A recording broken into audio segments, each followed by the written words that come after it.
Assalamualaikum warahmatullahi wabarakatuh. Waalaikumsalam warahmatullahi wabarakatuh. Alhamdulillah. Baik, pada kesempatan ini insyaallah kita akan membahas satu tema dalam pelajaran kita, yaitu pelajaran usul fiqh. Sebelum kita mulai, saya mau mengabsen dulu kehadirannya siapa yang hadir dan yang tidak hadir pada kesempatan ini. Akbar Amir, Tidak ada, Pak. Wahyuni, Hadir. Nur Azizah, Hadir, Ustaz. Ela Lailatul Azizah, Hadir, Ustaz. Abdul Rahim, Muhammad Nur Wahyu, Wawan, Muhammad Rizaldi, Mutammimal. Hadir. Baik, sebelum kita memulai pelajaran kita, mari kita sama-sama berdoa kepada Allah Subhanahu wa taala dan memperbaiki niat kita. Mudah-mudahan Allah Subhanahu wa taala memberikan kita pemahaman terhadap ilmu. Doa dimulai.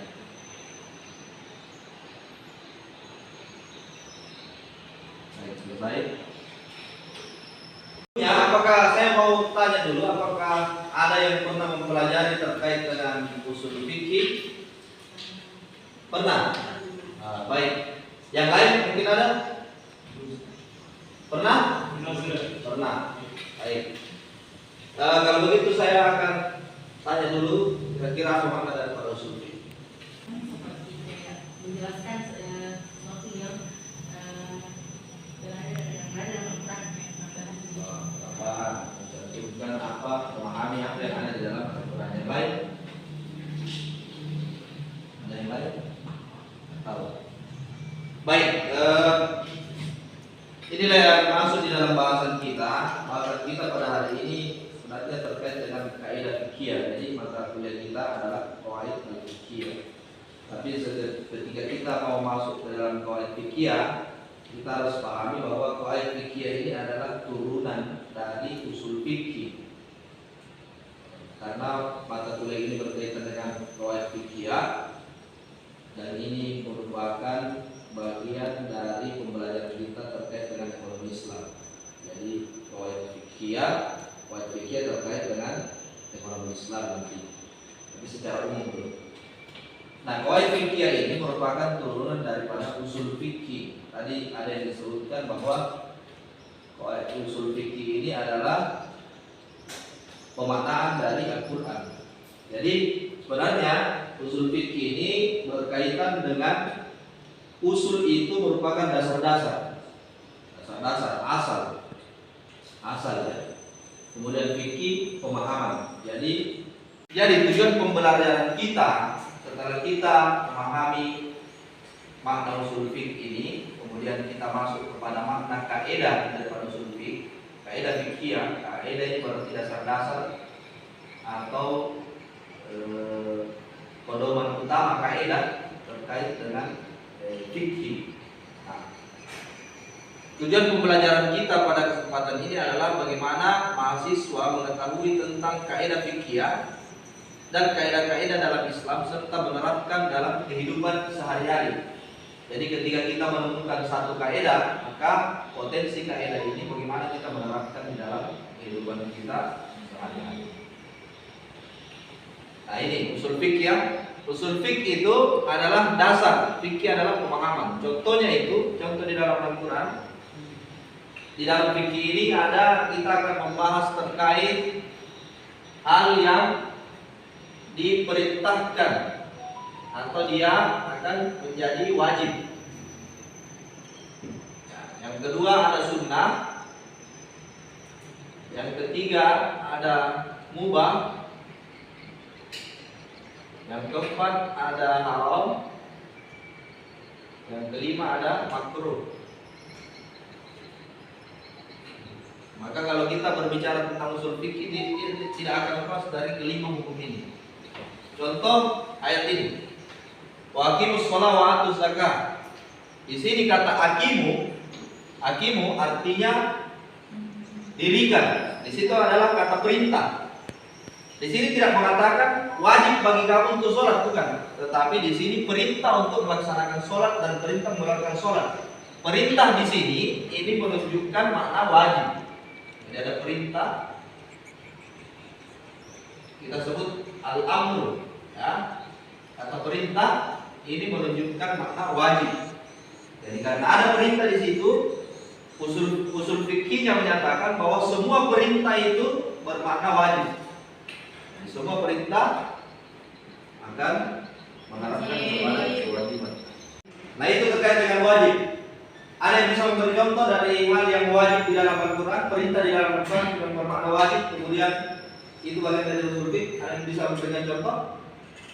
Contohnya kan di sini aqimus sholat. Perintah yang lain apa coba? Puasa misalnya. Apa perintah? Puasa. Atau haji. Wa atimul hajja wal umrata lillah. Kata atimul hajja, atimmu di sini ini adalah perintah, maka dia menjadi wajib. Kemudian ada sunnah. Ada bagian perintah juga yang sifatnya sunnah. Wa minal laili fatahajjat bihi. Yang di antara malam fatahajjat. Maka perintah di situ. Lakukanlah tahajud, tetapi dia tidak masuk ke wajib, tetapi dia masuk ke sunnah. Kenapa ada penjelasan di situ bahwa perintah tersebut itu arahnya sunnah. Ada yang membolehkan wa kulu washrabu. Makan dan minumlah kalian. Nah, kata-kata makan dan minum di sini mubah jadinya. Jadi ada ketentuan-ketentuan di mana sifat tersebut bisa menjadi wajib, sunnah atau mubah. Kemudian kalau larangan dia, ini kan perintah. An-nahyu, larangan. Larangan ini sifatnya dia memungkinkan haram atau dia makruh.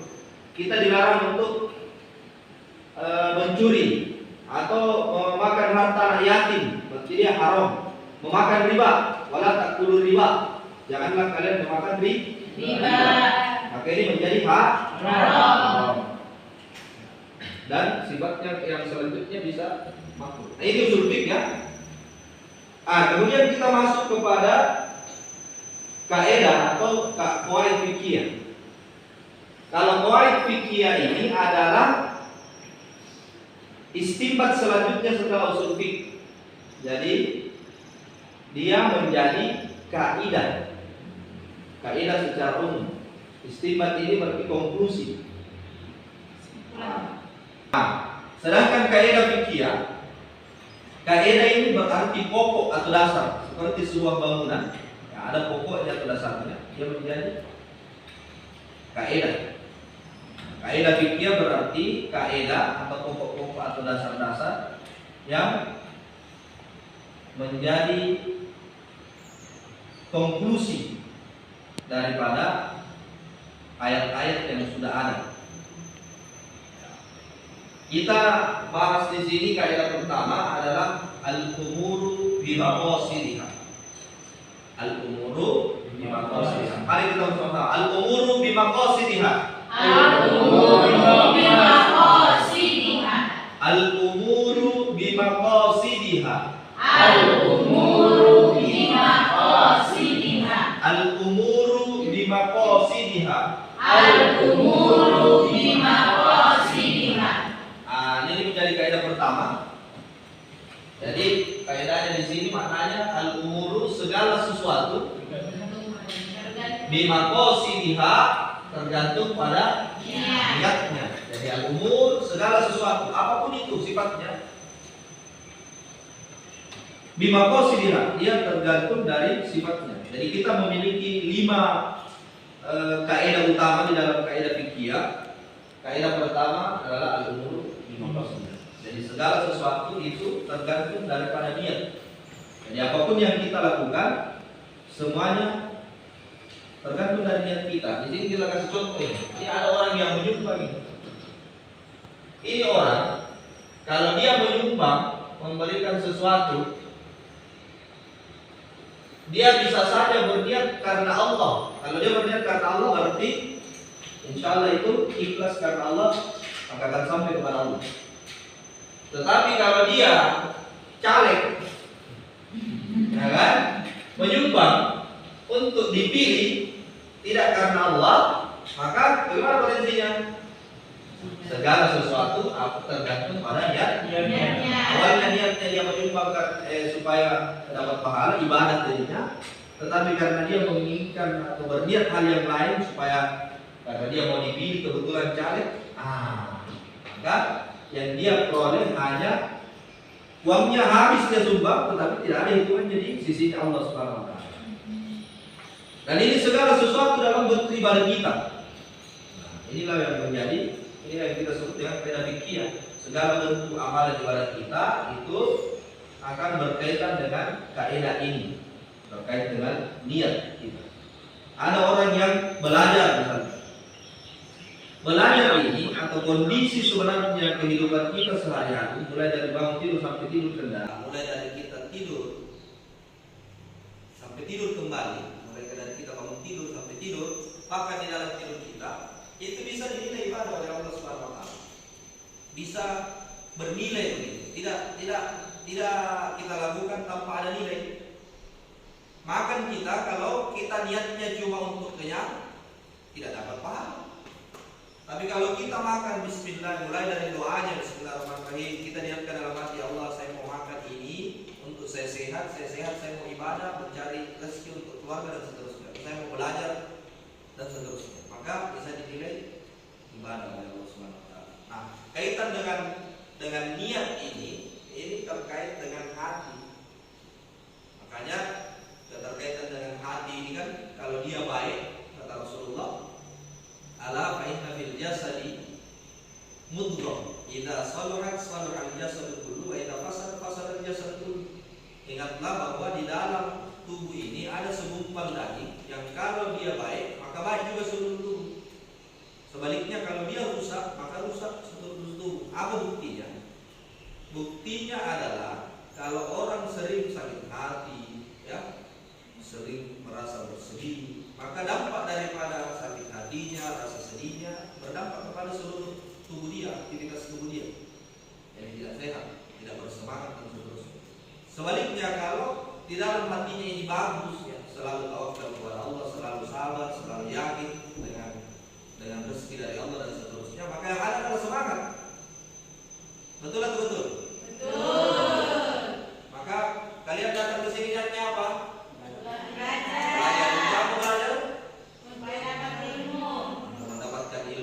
Ilmunya untuk apa? Diamalkan. Maka sifatnya akan seperti itu. Inilah al-umum al-qasid. Apa dasarnya? Dasarnya ini adalah hadis Nabi sallallahu alaihi wasallam yang diriwayatkan oleh Umar bin Khattab.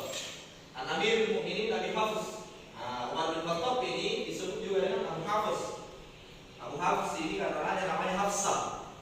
Hafsah ini siapa? Istrinya Nabi sallallahu alaihi wasallam, ya. Jadi dia adalah bapaknya Hafsah, jadi disebut dengan Abu Hafs. Umar bin Khattab radhiyallahu anhu qala, beliau berkata, sami'tu Rasulullah sallallahu alaihi wasallam, saya pernah dengar Nabi sallallahu alaihi wasallam bersabda, innamal a'malu binniyat, segala sesuatu, ini amal ini berarti jamak dari segala sesuatu, perbuatan. Innamal a'malu binniyat, segala sesuatu itu harus ada niat. Adakah orang yang melakukan sesuatu tanpa niat? Ada. Orang gila.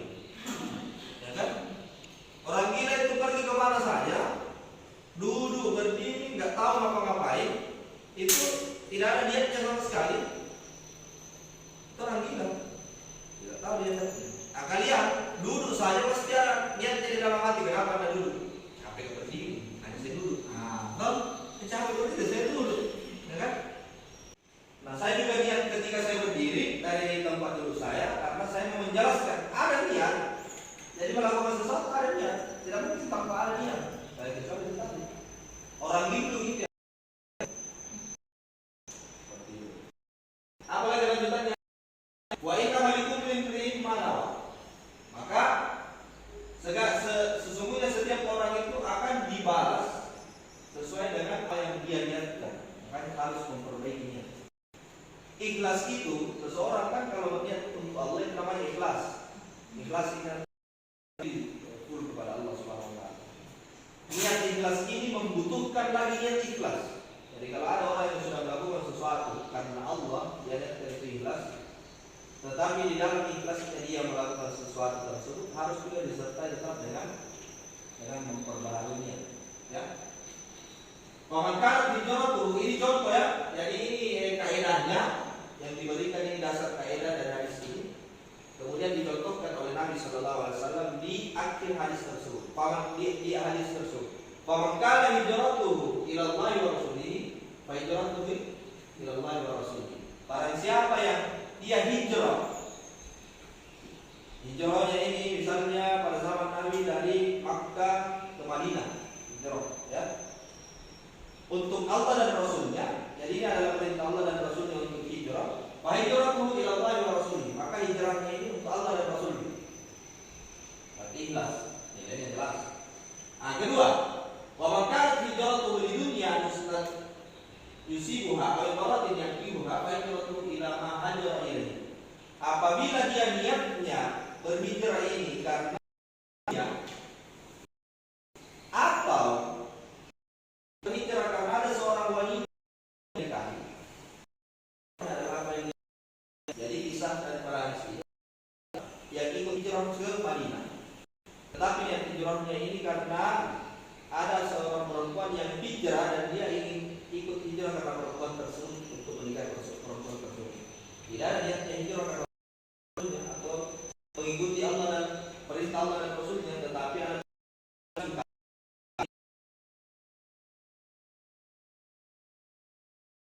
yang menjadi kaidah kita al-umuru bima qasidah. Saya mau jelaskan sedikit terkait dengan hadis ini. Ini hadisnya diriwayatkan oleh dua imam hadis. Jadi ada dua imam hadis yang terkenal, yaitu Bukhari dan Muslim. Nah, ini diriwayatkan oleh Bukhari dan Muslim. Bukhari itu, Imam Bukhari disebut juga dengan Abu Abdullah. Jadi anaknya namanya Abdullah sehingga disebut dengan Abu Abdullah. Kemudian Muhammad nama sesungguhnya dia. Jadi Imam Bukhari itu nama aslinya adalah Muhammad bin Ismail bin Ibrahim bin Mughirah bin Bardisbah al-Bukhari. Al-Bukhari ini dinisbahkan kepada tempat tinggalnya beliau atau asalnya. Maka dia disebut Imam Bukhari, imam yang berasal dari Bukhari. Tapi kalau kita sebut Imam Bukhari, siapa yang dimaksud? Walaupun banyak ulama dari Bukhari, dari negeri disebut dengan Bukhara, banyak imam di sana, banyak orang ulama dari sana. Tetapi kalau kita sebut Imam Bukhari, maka yang dimaksud adalah ini.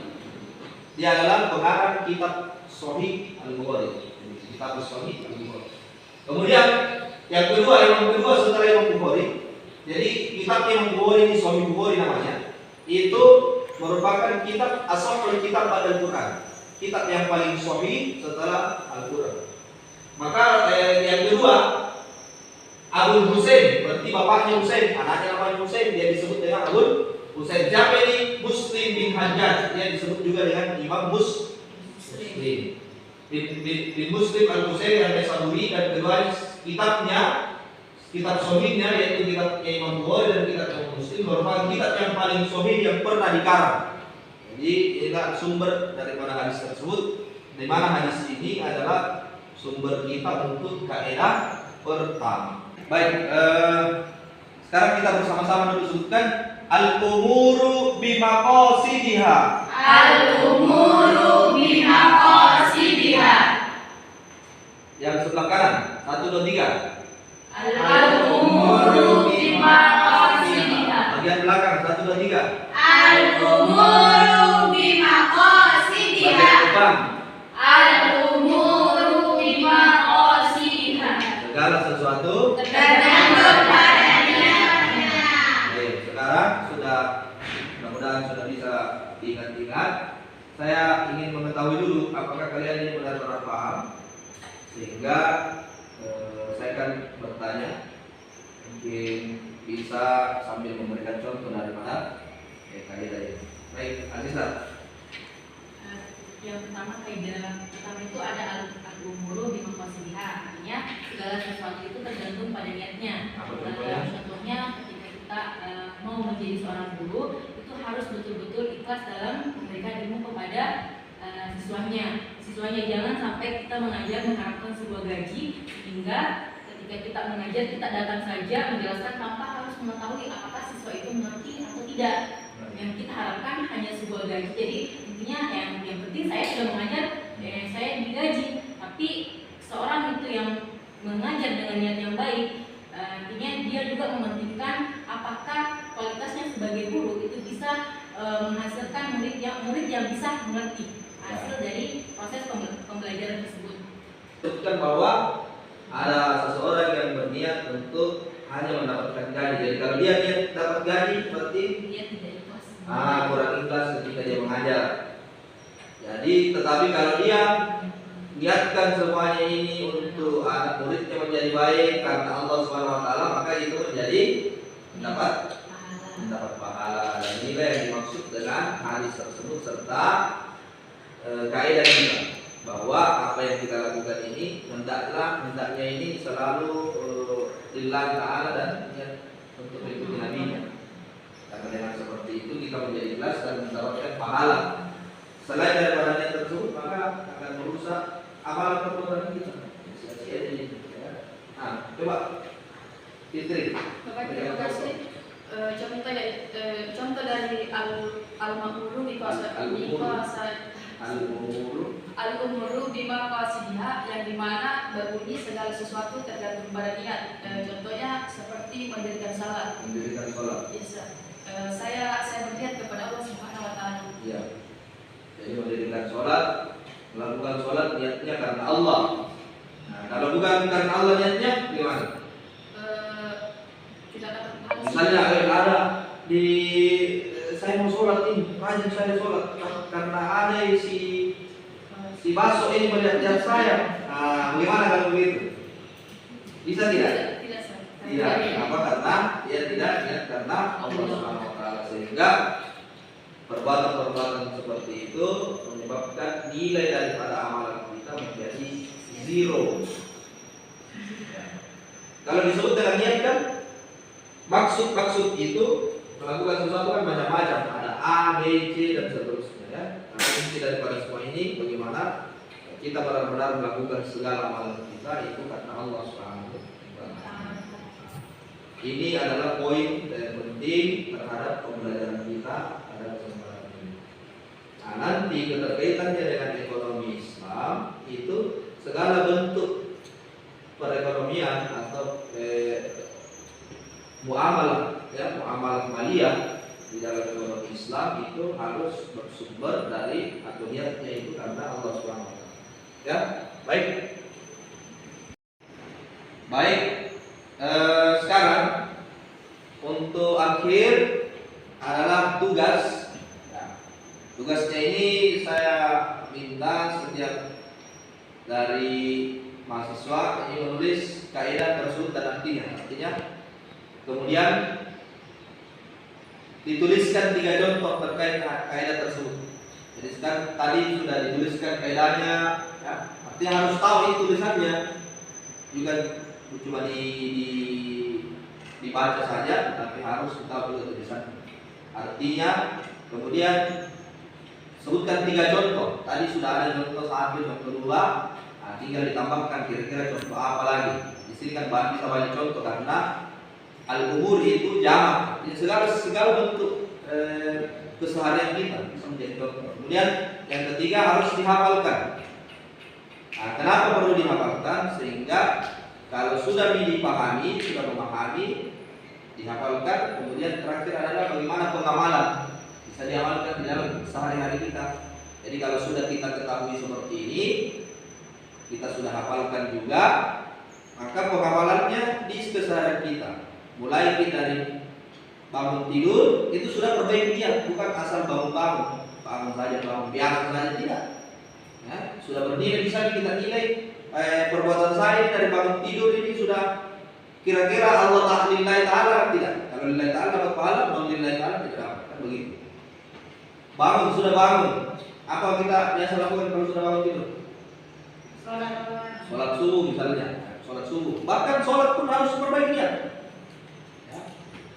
Kemudian bersih-bersih rumah. Bersih-bersih rumah mungkin yang rajin bersih-bersih selama ini tidak ada terkait dengan niat, ya kan? Bangun bersih-bersih saja. Padahal bisa kita niatkan karena Allah supaya bersih-bersih itu dapat pahala. Masuk ke mandi, kita niatnya mandi umumnya apa? Membersihkan diri saja selesai, ya kan? Rumah niat itu menjadi niat yang bernilai pahala. Semuanya. Dengan seperti seperti ini keseharian kita nilainya bisa nilai plus. Plus itu karena sifatnya keseharian tetapi ada nilai pahala. Sampai di sini ada pertanyaan sebelum saya tutup? Ada pertanyaan? Sudah paham semua? Baik, kalau begitu. Oke, baik, kalau begitu sudah tidak ada pertanyaan. Alhamdulillah kalau sudah paham semua, tadi sudah ada contoh. Tugasnya silahkan dilakukan, dikerjakan. Nanti kita akan bertemu pada pertemuan berikutnya. Mungkin demikian ya. Kita tutup pembelajaran kita pada kesempatan ini dengan bersama membaca Alhamdulillah. Alhamdulillah. Terima kasih. Assalamualaikum warahmatullahi wabarakatuh.